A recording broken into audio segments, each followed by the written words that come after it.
Salut à tous et bienvenue sur la chaîne Tesla Foxy. Bon déjà désolé avec le délai qu'il y a eu sur la dernière vidéo, mais j'ai eu énormément de projets qui sont réalisés.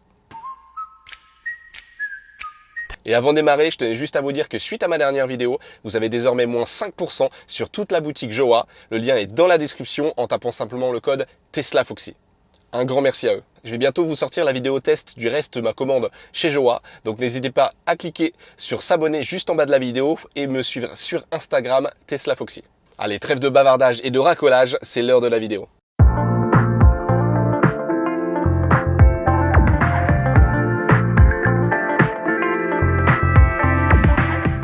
Donc aujourd'hui, je vais vous parler de la livraison de ma Model 3 2023. Si vous souhaitez plus d'infos sur ma commande et l'attente, n'hésitez pas à checker la vidéo que j'ai déjà tournée. Elle s'affichera juste ici ou ici. Donc à peu près 10 jours avant la date de livraison, j'ai reçu un SMS pour me proposer une heure précise. Donc forcément, j'ai choisi la première heure, donc dès 9h30. Pour la petite information, j'avais déjà mon vide, donc j'ai pu directement checker, savoir quel type de modèle j'avais, donc j'avais bien une 2023. Mais personnellement, je me posais vraiment la question de est-ce que j'allais avoir ou non des capteurs, malgré que j'avais un modèle 2023. Et j'ai reçu une notification sur mon application Tesla pour savoir si je ne m'opposais pas à avoir un véhicule doté de la dernière technologie Tesla Vision. En gros, est-ce que je ne m'opposais pas à ne pas avoir de capteurs sur ma Tesla Model 3. Alors bien sûr, j'ai tout de suite dit oui, ça ne me dérangeait pas. Ça faisait déjà 9 mois que j'étais en flux tendu, ça faisait déjà 9 mois que j'attendais le véhicule. J'avais pas envie que ça impliquait un délai de livraison supplémentaire, donc forcément, j'ai accepté. Mais dans ma tête, c'était plutôt simple. Ok, je n'allais pas avoir de capteur, ok, je n'allais pas avoir les informations tout de suite sur l'écran du véhicule, mais pour autant Tesla Vision allait pouvoir me communiquer toutes ces informations-là qui me permettaient d'avoir des aides au stationnement ou alors la position du véhicule vis-à-vis des autres. Et pour un véhicule qui est maintenant vendu plus de 50 000 €, je pensais que la mise à jour allait arriver assez vite.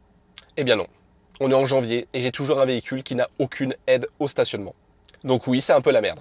Heureusement, grâce aux caméras, j'ai la possibilité de situer un petit peu mon environnement lorsque je suis en marche arrière, mais pour vous dire vrai, je ne me gare qu'en marche arrière. J'ai pas du tout envie d'endommager l'avant de mon véhicule, soit en faisant un créneau, ou soit en avançant devant un mur. Pour moi, c'est dingue, c'est abusé, mais on va attendre. Bon, bien sûr, ça me fait pas du tout regretter l'achat de la Tesla. Parenthèse terminée, on se retrouve le 26 novembre, D-Day de ma livraison.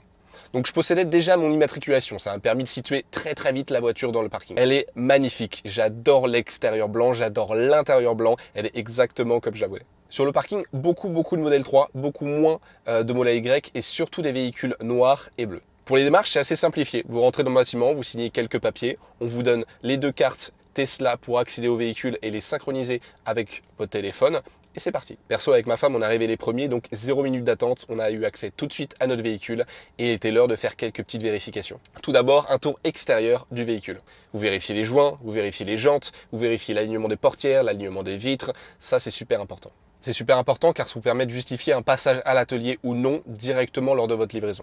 Spoiler alerte, j'ai oublié de vérifier un truc et bien sûr, ma Tesla avait un petit défaut. Une fois avoir fait le tour extérieur de votre véhicule, rentrez à l'intérieur et vérifiez tout le reste. Ça passe par les sièges, vous vérifiez s'il n'y a pas de tâches, vous vérifiez les coutures, vous vérifiez toutes les fonctionnalités du siège, de la tablette, de la ventilation, des réglages, du volant, ça c'est à vous de jouer. N'hésitez pas aussi à vérifier que les caméras fonctionnent bien directement depuis l'écran tactile, checker l'ensemble des caméras et surtout vérifiez bien la synchronisation de votre téléphone avant de démarrer. Si vous souhaitez une vidéo dédiée sur les vérifications à faire lors de votre livraison, n'hésitez pas à me le dire directement dans les commentaires. Si vous êtes nombreux, ça me fera plaisir de vous le faire. Une fois que toutes ces vérifications sont faites, eh bien c'est parti. Vous prenez la route, vous rentrez chez vous, fini avec le Delivery Center. Et vous vous rendrez compte très vite que vous n'aurez pas accès encore à l'ensemble des fonctionnalités.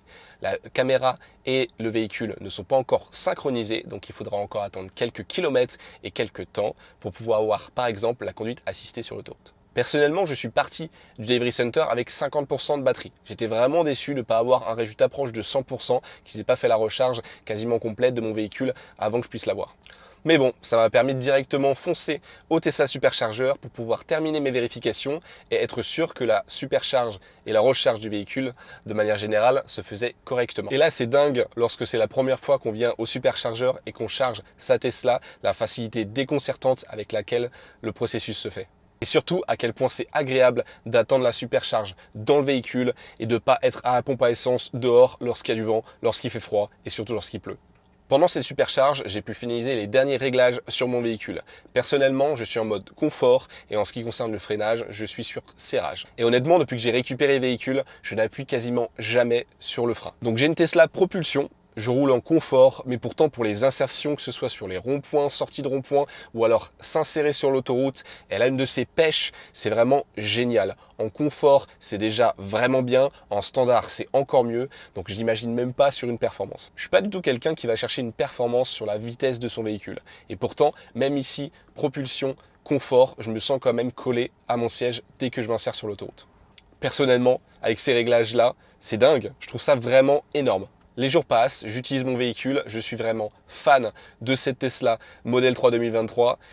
J'adore la couleur, je suis toujours aussi fan de l'intérieur et je me rends compte d'une chose après 2 jours, c'est que ma plaque d'immatriculation n'est pas droite. Lors de ma livraison, j'ai pu voir que quelques véhicules étaient directement immatriculés sur le parking. Donc faites vraiment attention, c'est l'une des dernières choses qui va être faite sur votre véhicule.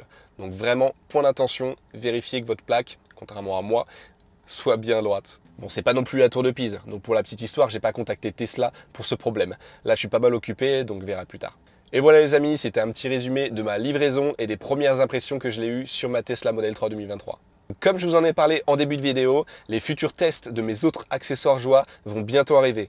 Donc n'hésitez pas à vous abonner directement ici pour ne rien louper des dernières news de la chaîne et me suivre également sur Instagram Tesla Foxy pour avoir les dernières informations et l'arrivée des prochaines vidéos. Je vais bientôt vous faire une vidéo test également sur les premiers mois passés avec ma Tesla, les avis positifs, les avis négatifs de ce véhicule. Donc pour ça, n'hésitez pas également à vous abonner. Et si vous êtes comme moi, si vous n'avez pas la possibilité de pouvoir charger votre véhicule à votre domicile ou à votre travail, par exemple vous n'avez pas de garage, eh bien restez connectés. Je vais également faire une vidéo avec toutes les astuces pour pouvoir quand même avoir un véhicule électrique et comment le charger. Je vous dis à la prochaine, c'était Tesla Foxy. Ciao!